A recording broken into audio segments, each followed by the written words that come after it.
ಇದು ಪಂಚಾಯತಿಯಿಂದ ಸೆಲೆಕ್ಷನ್ ಮಾಡೋದು. ಈಗ ಪಂಚಾಯತ್ ಮೆಂಬರ್ ತಗೊಂಡು ಯಾರು ತೊಗೊಂಡಿದ್ದಾರೆ ಅಂತ ಹೇಳ್ಬೇಕು ತಾನೆ. ಈಗ ಆರೋಪ ಮಾಡಿ ಏನು ಅಂದಿದ್ದಾರೆ, ನಾನು ಆ ಆಡಿಯೋನ ನೋಡಿದೆ. ನಮ್ಮ PS ಮಾತಾಡಿದ್ದಾರೆ. PR ಏನು ಅಂದಿದ್ದಾರೆ, ಸರ್ಫರಾಜ್ ಅವರೇ ನಾನು ಕೊಟ್ಟಿದ್ದು ಪತ್ರನ ಮನೆಗಳು ಕೊಟ್ಟಿಲ್ಲ, ಇನ್ನೊಂದು ಪಂಚಾಯತಿಗೆ ಮನೆ ಪತ್ರ ಕೊಟ್ಟಿದ್ದೆ, ಅವ್ರ ಮನೆ ಕೊಟ್ಟಿದ್ದಾರೆ, ಏನು ನಡೀತಾ ಇದ್ದೆ ಅಂತ ಹೇಳ್ತಾರೆ. ಯಾರು ತೊಗೊಂಡಿದ್ದಾರೆ ಗೊತ್ತಾಗ್ಬೇಕು ತಾನೆ. ಈಗ ನಮ್ಮ ಆಫೀಸಲ್ಲಿ ತೊಗೊಂಡಿದ್ದಾರಾ, ನಾನು ತೊಗೊಂಡಿದ್ದೀನ, ಯಾರು ತೊಗೊಂಡಿದ್ದಾರೆ? ಈಗ ಪಂಚಾಯತ್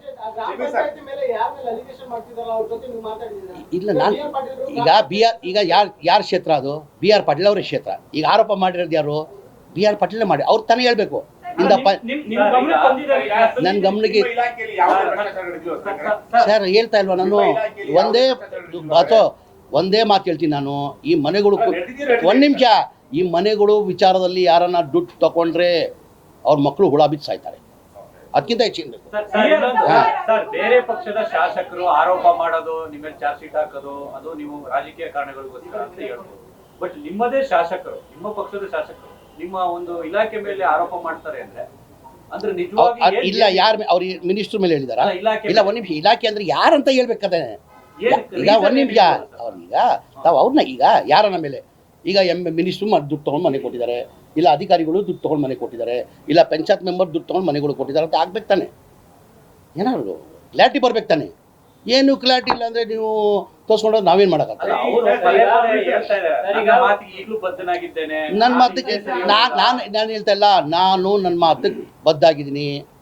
ಮಾನ್ಯ ಮುಖ್ಯಮಂತ್ರಿಗೆ ಹೇಳಿ, ಇದು ನಾನು ಹೇಳ್ತೀನಿ, BR ಪಾಟೀಲ್ ಅವ್ರು ಪತ್ರ ಬರೀಲಿ, ತನಿಖೆ ಆಗಲಿ. ಇದು ನಾನೇ ಸಚಿವನಾಗಿ ಹೇಳ್ತಾ ಇದ್ದೀನಿ. ನಾನು ಸಚಿವ CBI ಕೊಡಿ ಸ್ವಾಮಿ, ತನಿಖೆ ಆಗಬೇಕಿದು. ಈಗ ಬಡವ್ರ ಮನೆಗೆ ಮನೆ ಕಟ್ಟಕ್ಕೆ ದುಡ್ಡು ತೊಗೊಂಡ್ರೆ ಎಷ್ಟು ಮಟ್ಟಿಗೆ ಸರಿ ಹೇಳಿ? ಅದು ಯಾರು ಎನಿಬಡಿ, ನಾನಂತ ಇಲ್ಲ, ಯಾವನ್ನ ತೊಗೊಳ್ಳಿ ಅವನು.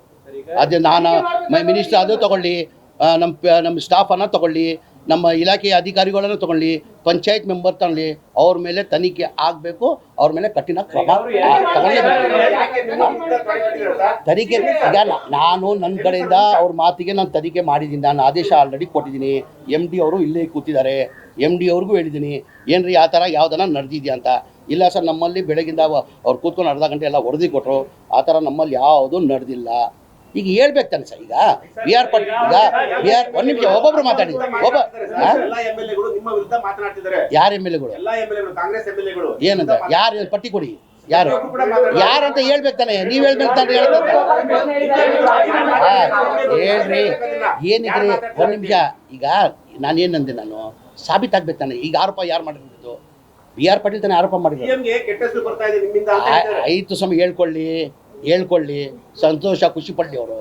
ಅವ್ರು CMಗೆ ಏನು ಕೆಟ್ಟ ಹೆಸರು ಬರ್ತಾ ಇದ್ದಿದೆ, ಅವ್ರು ಗೊತ್ತಿದೆಯಲ್ಲೋ ಗೊತ್ತಿಲ್ಲ. ಈಗ ಯಾರನ್ನ ಈ ಹಿಂದಿಂದ 42-36 ಸಾವಿರ ಮನೆ ಕೊಡೋಕ್ಕೆ ಸಾಧ್ಯ ಆಯ್ತಾ? ನಾ ಬಂದಾದ್ಮೇಲೆ ಕೊಟ್ಟಿರೋದು. BJP ಇಷ್ಟೆಲ್ಲ ಮಾತಾಡ್ತಾರಿಲ್ಲ. ಒಂದು ಮನೆ ನಾನು ಹೇಳಿದ್ದೀನಿ, ಭಾಳ ಸತಿ ಸವಾಲು ಹಾಕಿದ್ದೀನಿ ನಾನು. ಸ್ಲಮ್ ಬೋರ್ಡಲ್ಲಿ ರಾಜೀವ್ ಗಾಂಧಿ HP ಸ್ಕೀಮಲ್ಲಿ ಒಂದು ಮನೆ ಏನಾರ ಕೊಟ್ಟಿದ್ರೆ ರಾಜಕೀಯದಿಂದ ನಿರ್ವೃತ್ತಿ ತೊಗೊಳ್ತೀನಿ ಅಂತ ಹೇಳಿದ್ದೀನಿ ನಾನು. ಎಷ್ಟೋ? ಒಂದು ಮನೆ. ನಾನು ಮಂತ್ರಿ ಆದಮೇಲೆ ಈಗ 36,789 ಮನೆ ಕೊಡ್ತೀವಿ. ಬರೋ ತಿಂಗಳಲ್ಲಿ 42,345 ಮನೆಗಳು ಕೊಡ್ತಾ ಇದ್ದೀವಿ. ಬರೋ ವರ್ಷ ಮಾರ್ಚ್ ಒಳಗಡೆ ಎಲ್ಲ ಒಟ್ಟಾಗಿ ರಾಜೀವ್ ಗಾಂಧಿದು HP ಸ್ಕೀಮ್ದು 2,32,000 ಮನೆಗಳು ಬಡವರು ಕೊಡ್ತೀವಿ ನಾವು. ಬೇರೆಯವ್ರು ಯಾರನ್ನ ಕೊಡೋಕ್ಕೆ ಸಾಧ್ಯ ಆಯ್ತಾ? ಬೇರೆಯವ್ರು ಯಾರನ್ನ ಕೊಡೋಕ್ಕೆ ಸಾಧ್ಯ ಆಯ್ತಾ? ಇದು ಏನಕ್ಕೆ BJP ಅವ್ರಿಗೆ ಬಡವ್ರ ಬಗ್ಗೆ ಕಾಳಜಿ ಇರಲಿಲ್ವಾ? ಇಷ್ಟೆಲ್ಲ ಮಾತಾಡ್ತಾರಲ್ಲ, ಜನತಾದಳ ಅವ್ರಿಗೆ ಬಡವ್ರ ಬಗ್ಗೆ ಕಾಳಜಿ ಇರಲಿಲ್ವಾ? ಬರೇ ಕಾಂಗ್ರೆಸ್ ಪಕ್ಷಗ ಸಿದ್ದರಾಮಯ್ಯಗೆ ಮಾತ್ರ ಬಡವ್ರ ಬಗ್ಗೆ ಕಾಳಜಿ ಇರೋದ? ಇಷ್ಟು ಗ್ಯಾರಂಟಿದಲ್ಲೂ ಇಷ್ಟು ಮನೆ ಕೊಡ್ಬೇಕಾದ್ರೆ ಇಷ್ಟು ಗ್ಯಾರಂಟಿದಲ್ಲೂ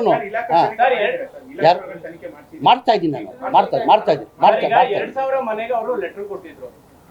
ನಾನು 86 kg ಇದ್ದವಳು 71 kg ಬಂದಿದ್ದೀನಿ. ವಯಸ್ಸಾದ್ಮೇಲೆ ಸ್ಮಾರ್ಟ್ ಆಗಿ ಕಾಣ್ತೀರ ಅಂದ್ರೆ ಜಿನ್ನಿ. 126 kg ವೇಟ್ ಇದೆ. ನಾವು ಈಗ 114 kg ಲೆಕ್ಕ ಬಂದಿದ್ದೀವಿ. ಯಾವುದೇ ಸೈಡ್ ಎಫೆಕ್ಟ್ ಆಗಿಲ್ಲ. 84ರಿಂದ 50 kg ಬಂದೆ. ಆಮೇಲೆ ಸಣ್ಣಗೆ ಫಿಟ್ ಆಗಿದ್ದೀನಿ. ಅದಕ್ಕೆ ನಾನು ಯೂಸ್ ಮಾಡ್ತಾ ಇರೋದು ಜೀನಿ ಸ್ಲಿಮ್.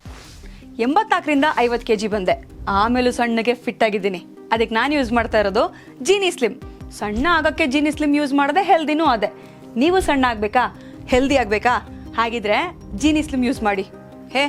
ಸಣ್ಣ ಆಗೋದಕ್ಕೆ ಯಾವುದೋ ಪ್ರಾಡಕ್ಟ್ ಹೇಳ್ತಾ ಇದ್ದಾಳೆ, ಏನಾದರೂ ಸೈಡ್ ಎಫೆಕ್ಟ್ಸ್ ಇದೆ ಅಂತ ಯೋಚನೆ ಮಾಡ್ತಾ ಇದ್ದೀರಾ? ಖಂಡಿತ ಇಲ್ಲ. ಯಾಕಂದರೆ ಇದು ಕೆಮಿಕಲ್ ಫ್ರೀ. ಸಣ್ಣ ಆಗಬೇಕು ಅಂದರೆ ಜೀನಿ ಸ್ಲಿಮ್ ಯೂಸ್ ಮಾಡಿ. ಹೆಚ್ಚಿನ ಮಾಹಿತಿಗೆ ಕೆಳಗೆ ಡಿಸ್ಪ್ಲೇ ಆಗ್ತಿರೋ ನಂಬರ್ಗೆ ಕಾಲ್ ಮಾಡಿ.